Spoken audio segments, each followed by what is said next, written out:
You know those moments where you have a good, hard look at every detail, the things around you? I'm not just talking about the, modern civil landscape, uh, being human. I'm talking about the world that produced humanity as one of the multiple groups of species on this planet. I'm talking more so or less the nature of this world, the constrictions and the limitations it puts on everything around it. And at the same time, how this world is locked in a lot of ways by the nature of that limitation. It's put through this existential gauntlet that is life, this game that's halfway between a semblance and seeming conflicted struggle to survive the elements that bind everything on this world, and the nature of that world ultimately giving open opportunity and availability for things that are more or less grounded in a thing of depth and beauty, a seeming coalescing of elements that make this world as profound as it is. It's a combination of paradoxical seeming opposites, the nature of this world being something living, not just thriving with life, writhing with life. This world, it's visceral. What exists in it, what continuously grows upon it. It is as miraculous and beautiful as it is terrifying that it exists in the way that it does. It is almost inside out and outside in. It's a physical world teeming with this vast spread of life and quantifiable, observable beauty. And at the same time, it's a very raw, visceral experience that is somewhat painful to look and observe at for what it is at times, to recognize and take in the full scope of just everything going on in this world.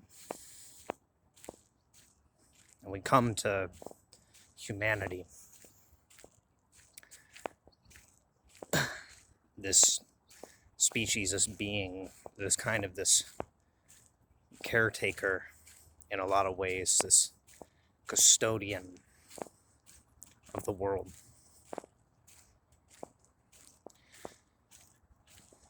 A lot of questionable scrutiny about humanity. I think we feel a level of things in a lifetime that we learn steadily about our species and feel a level of regret and remorse over. We feel oftentimes this visceral sensation that's indescribable. It's like an electric current up the spine that makes the blood run cold to know and fathom what this species is, what it's been put through, what it's put other things on this planet through, what it continues to do. This world, it is like one rand under the thumb of a being that is continuously duplicating and replicating itself, reaching for something seemingly higher, but ultimately numbing itself to death off whatever it can feed and feast upon. It sees the world as ultimately something to devour. It is a being that creates its own understanding of time through the cyclical nature of seasons and cycles on this planet and the ever-changing repetition of patterns. And through that, it quantifies and puts in places a proxy of how to run and operate its reality, like a mechanical system, a mainframe of ideas, of calendrical repetition. It imposes upon the world.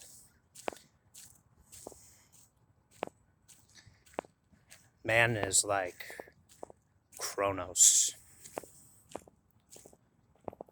Man is a delicate balance of what nature can produce with the capacity to be a thing that is both rooted and mired in beauty, but ultimately just as capable as destructive as all that wrath reflected through nature, experienced and witnessed, can be composed and compiled in. His mind is an unfathomable thing.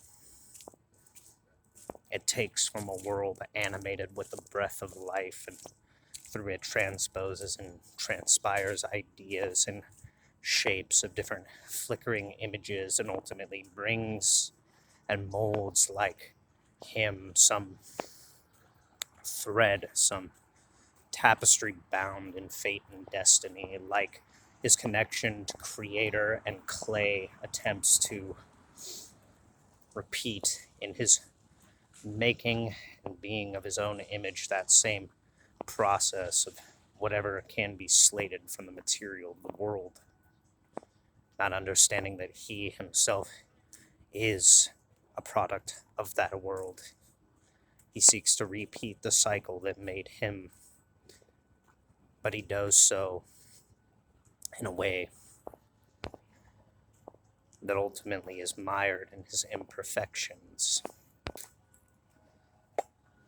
Unlike God, man cannot see the beginning of where his deeds start or the end result of where they lead to and what comes after that. He only can see what he sets into motion, and along the way, that motion becomes something that steadily becomes a progression of something normalized to him. His mind simply accepts it as something that exists and abides within the flow of the material world, grow and decay. Man, as a creator, is a reflection ultimately of things he sets into motion, no different than he himself being set into motion by the world. He sees the reflection of everything he sets into motion from a God that he cannot fathom and understand. Everything he puts into perpetuation and play sees as a reflection of a world that simply leaves him left struggling and stray.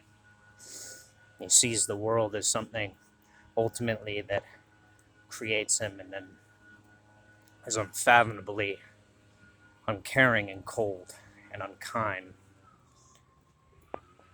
And he has hope that the spark of what left him behind is something that will ultimately guide him towards, steer him towards some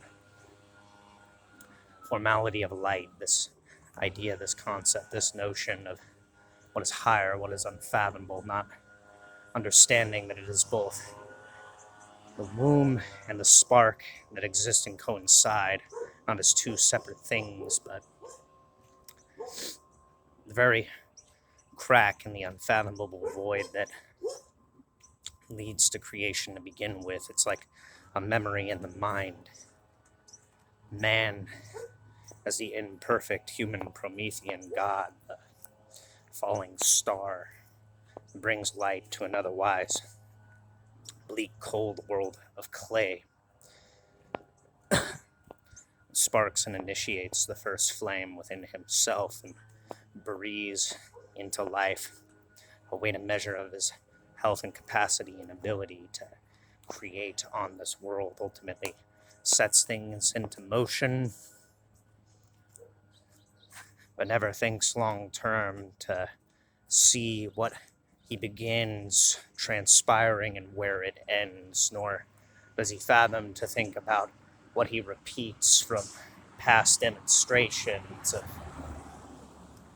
other crowds of cheering nations and the ovations they give at what man has produced as this machine architect, this artificer, this devicer of whatever he sows into being, so long as it produces the result which pleases man's fancy. Man always sees himself as a kind of god of the realm and emperor of the domain of everything that exists. He sees that his nature supersedes everything that persists on this planet, and so the grass that glows bright with the vibrant light of morning, wet with dew, that grass that grows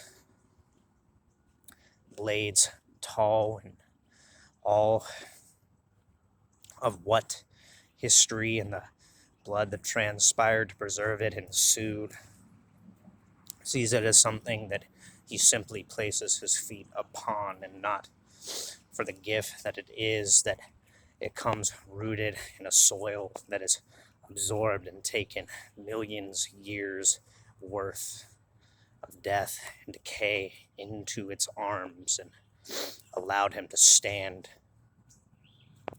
upon its surface. But a hand of gravity has always been encapsulating everything that exists on this sphere. Man sees himself as a reflection of a god, but ultimately does not understand that he was never leaving God's palms. He has always been held, not as a captive, but as a naive child in this realm.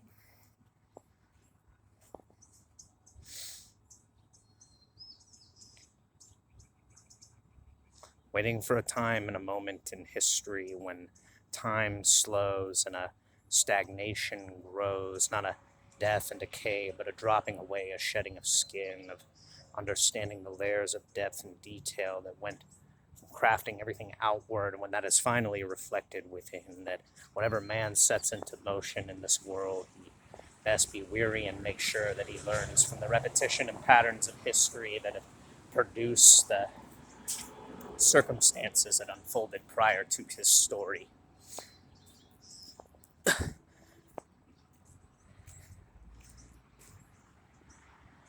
You can say God created man,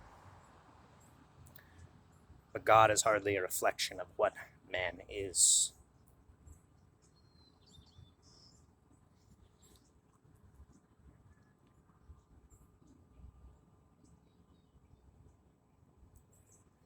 Man exists within the circumstance of being held by a world that gives the course of time and the revelation that everything is just a play of the mind, and all that mankind has ever created or produced or pursued, this concept and notion of the truth, these concepts of love and greater will towards men, while we build and raise what essentially are machine nations that run like bullet farms and slaughterhouses, and everything that has ensued, all the mass spanning conflicts that we have entailed, and sacrificed our youth to is all a reflection of a game that exists within the mind of man. It is a byproduct and a seeming madness on a calendrical clockwork date that spins and stirs in the tiny juvenile god that man finds himself to be on this world, misplaced, a reflection of the hostility and the brutality, the viscerality of nature, but the beauty that comes within observing what this world is and what this world produces, and the blank spaces of depth in between the times and the nature where man has to go against his instinct and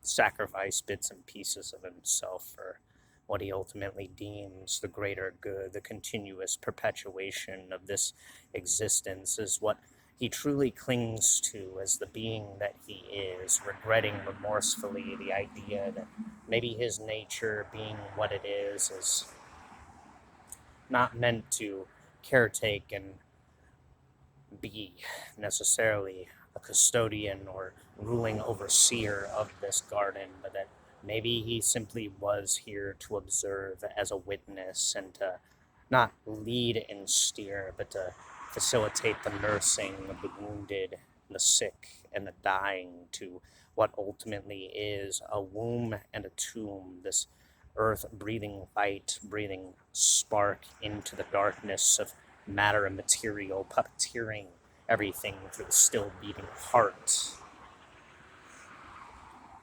Energy and emotion, and maybe man is just simply the vessel that is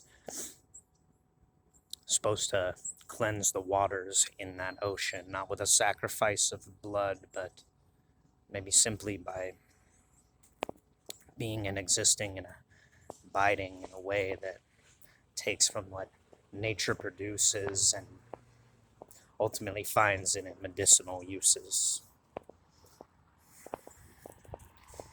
As the world grows as much visceral things as it grows the properties and principles to heal and mend what wounds it. The very nature and structure of what we are slowly encodes this body to simply grow, simply retwine the fine sinews and the layers of the epidermal to mend the leaving scars.